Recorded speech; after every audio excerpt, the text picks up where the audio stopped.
ರಾಜ್ಯದಲ್ಲಿ ಮಳೆರಾಯಿನ ಆರ್ಭಟ ಜೋರಾಗಿದೆ. ನದಿಗಳು ಉಕ್ಕಿ ಹರಿತಾ ಇವೆ.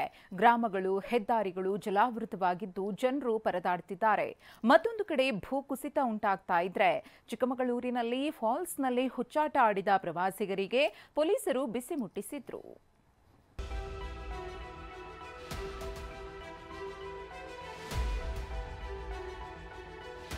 ಕಾರವಾರ ತಾಲೂಕಿನಾದ್ಯಂತ ಇವತ್ತು ಬೆಳಗ್ಗೆಯಿಂದ ಸುರಿಯುತ್ತಿರುವ ಮಳೆಗೆ ಅವಾಂತರಗಳ ಮೇಲೆ ಅವಾಂತರಗಳು ಸೃಷ್ಟಿಯಾಗ್ತಾನೆ ಇದೆ. ಈಗ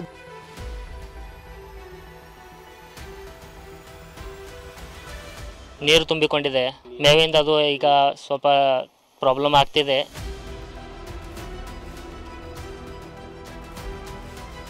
ಹೆದ್ದಾರಿ ಯಾವುದು, ಜಮೀನ್ ಯಾವುದು ಅನ್ನೋದೇ ಗೊತ್ತಾಗ್ತಿಲ್ಲ. ಇಂಥ ಜಲರಾಶಿ ನಡುವೆ ವಾಹನಗಳ ಸಂಚಾರ. ನಿನ್ನೆ ಮೊನ್ನೆಗೆ ಹೋಲಿಸಿದ್ರೆ ಕರಾವಳಿಯಲ್ಲಿ ಮಳೆ ಅಬ್ಬರ ತಗ್ಗಿದೆ, ಆದ್ರೆ ಅವಾಂತರಗಳು ಮಾತ್ರ ನಿಂತಿಲ್ಲ.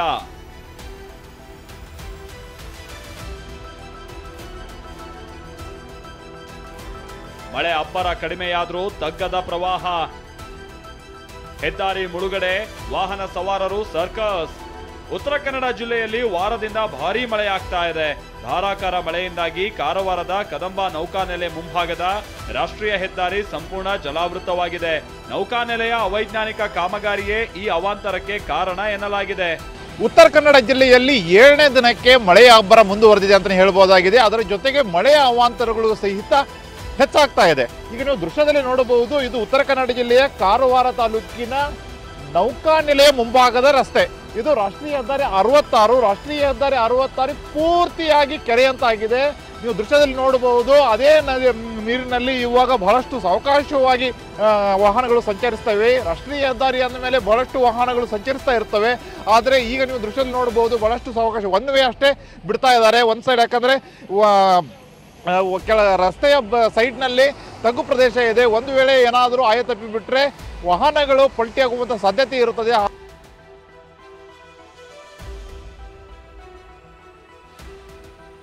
ಇನ್ನು ಕಾರವಾರ ತಾಲೂಕಿನ ಅರಗ, ಚಂಡಿಯ, ಇಡೂರು, ಚಂಡಿಯ ಐಸ್ ಫ್ಯಾಕ್ಟರಿ ಹಾಗೆ ಕುಮಟಾ ಸೇರಿದ ಹಾಗೆ 12 ಗ್ರಾಮಗಳಿಗೆ ಜಲ ಸಂಕಷ್ಟ ಎದುರಾಗಿದೆ.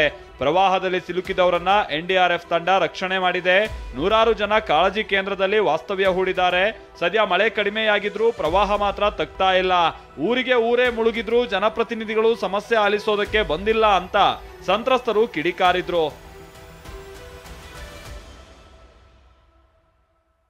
ರಕ್ಷಣಾ ಇಲಾಖೆ ಅಂತ ಹೇಳಿ ನಾವು ಜಾಗ ಕೊಟ್ಟು ರಕ್ಷಣಾ ಇಲಾಖೆಯಲ್ಲಿ ನಾವು ಅವ್ರ ಹೆಂಡತಿ ಮಕ್ಕಳನ್ನು ರಕ್ಷಣೆ ಮಾಡ್ತಾರೆ. ನಮ್ಮನ್ನು ರಕ್ಷಣೆ ಮಾಡಲಿಕ್ಕೆ ಅವ್ರಿಗೆ ಆಗೋದಿಲ್ಲ. ನಾವು ರಕ್ಷಣೆ ಸಲುವಾಗಿ ಇಡೀ ಭೂಮಿ ತ್ಯಾಗವನ್ನು ಮಾಡಿದ್ದೇವೆ. 3 ಬೆಳೆ ಬೆಳೆದು. ಆದರೆ ಈಗ ನಮ್ಗೆ ಇವತ್ತಿಗೂ ನಮ್ಗೆ ಏನೂ ನ್ಯಾಯ ಸಿಗ್ತಾ ಇಲ್ಲ. ಅದಕ್ಕಾಗಿ ಈಗ ಹೇಳ್ತಾ ಇದ್ದೇನೆ, MP ಅವರು ಕಾಳಜಿಯವರು ಇದ್ರ ಬಗ್ಗೆ ಭಾಳ ಇದು ತೊಗೊಳ್ಬೇಕಂತ ನಾನು ಹೇಳ್ತಾ ಇದ್ದೇನೆ. ಜನರ ಬಗ್ಗೆ ಭಾಳ ಕಾಳಜಿ ತೊಗೊಳ್ಬೇಕು. ಕಾಳಜಿ ತೊಗೊಳ್ತಾ ಇಲ್ಲ. ಈ ಇಲೆಕ್ಷನ್ ಟೈಮಿಗೆ ಬರ್ತಾರೆ, ಹೇಳ್ತಾರೆ, ಹೋಗ್ತಾರೆ ಅಷ್ಟೇ. ಮಹಾರಾಷ್ಟ್ರದಲ್ಲಿ ಮಳೆ ಅಬ್ಬರ, ಕೃಷ್ಣಾ ತಟದಲ್ಲಿ ಪ್ರವಾಹ ಭೀತಿ. ಮಹಾರಾಷ್ಟ್ರ ಪಶ್ಚಿಮ ಘಟ್ಟ ಪ್ರದೇಶದಲ್ಲಿ ಮಳೆ ಅಬ್ಬರ ಮುಂದುವರೆದಿದೆ. ಬೆಳಗಾವಿ ಜಿಲ್ಲೆ ಚಿಕ್ಕೋಡಿಯ ಕಲ್ಲೂರ ಗ್ರಾಮದ ಬಳಿ ಕೃಷ್ಣಾ ನದಿ ಮೈತುಂಬಿ ಹರಿತಾ ಇದೆ. ನಿತ್ಯ 75,000 ಕ್ಯೂಸೆಕ್ ನೀರು ನದಿಗೆ ಹರಿದು ಬರ್ತಾ ಇದೆ.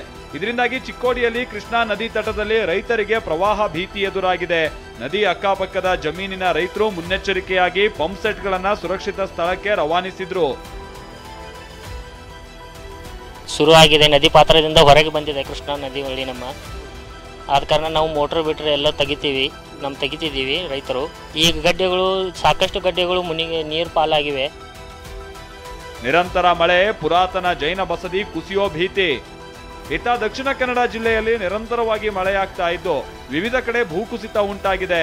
ಮುಲ್ಕಿಯ ಕೋಟೆಕೇರಿಯಲ್ಲಿರುವಂತಹ ಪುರಾತನ ಜೈನ ಬಸದಿಯ ಮಾನಸ್ತಂಭ ಕುಸಿಯುವ ಭೀತಿ ಎದುರಾಗಿದೆ. ಆಳುಪರ ಕಾಲದಲ್ಲಿ 1421ರಲ್ಲಿ ನಿರ್ಮಾಣಗೊಂಡಿದ್ದಂತ 48 ಜೈನ ಮೂರ್ತಿಗಳಿಂದ ಅಲಂಕೃತವಾಗಿರುವ ಅಪರೂಪದ ಮಾನಸ್ತಂಭ ಇದಾಗಿದೆ. ಬಂಡೆಗಳ ಮೇಲೆ ಹುಚ್ಚಾಟ ಆಡ್ತಾ ಇದ್ದವರಿಗೆ ಖಾಕಿ ಶಾಕ್. ಚಿಕ್ಕಮಗಳೂರು ಜಿಲ್ಲೆ ಚಾರ್ಮಾಡಿ ಘಾಟಿಯಲ್ಲಿ ಪ್ರವಾಸಿಗರ ಹುಚ್ಚಾಟ ಮಿತಿ ಮೀರಿದೆ.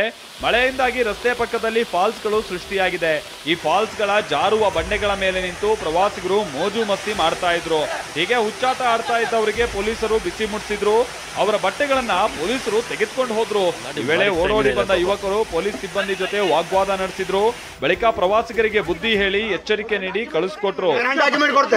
ಡಾಕ್ಯುಮೆಂಟ್ ಕೊಡ್ತೇನೆ ಹೇಳಿದ್ದೇನೆ. ಒಂದು ವಾರ ಕರಾವಳಿಯಲ್ಲಿ ಅಬ್ಬರಿಸಿದ್ದ ಮಳೆ ಅಲ್ಪ ವಿರಾಮ ನೀಡಿದೆ, ಆದರೆ ಮಳೆ ಅವಾಂತರಗಳು ಮಾತ್ರ ಮುಂದುವರೆದಿದೆ. Bureau report, TV9.